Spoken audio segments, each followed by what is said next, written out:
Hey everyone! In this video, we're looking at the extrema of the cosine function fx equals cosine x. We'll be examining the graph and identifying both the relative and absolute extrema. I'll walk you through the key points to help you understand how to analyze extrema in a function like this. Let's dive in. Okay, now we have example 6. This example demonstrates the extrema, the relative and absolute maximums and minimums of the cosine function fx equals cosine x. So, in this example, what are the extrema of the cosine function?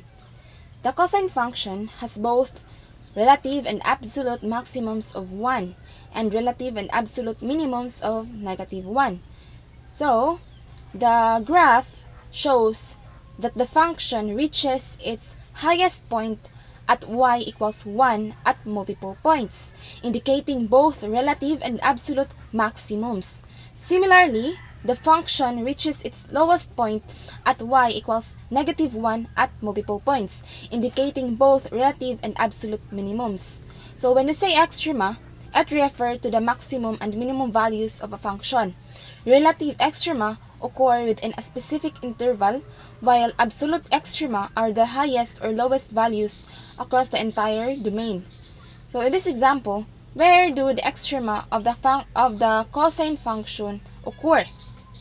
So the cosine function has maximums at x equals -4 pi, -2 pi, 0, 2 pi, 4 pi, and minimums at x equals 3 pi, -pi, pi, and 3 pi. So the graph shows that the maximums occur at every even multiple of pi including 0, and the minimums occur at every odd multiple of pi. So the cosine function is periodic, meaning it repeats its pattern over a specific interval. The period of the cosine function is 2 pi, meaning the pattern repeats every 2 pi units. So what does this example demonstrate about the extrema of functions? This example shows that the function can have infinite number of extrema. The graph shows that the cosine function has an infinite number of both maximums and minimums occurring at every multiple of pi. The concept of extrema applies to many different functions, and the number of extrema can vary depending on the function. Some functions may have a finite number of extrema, while others may have an infinite number. That's all.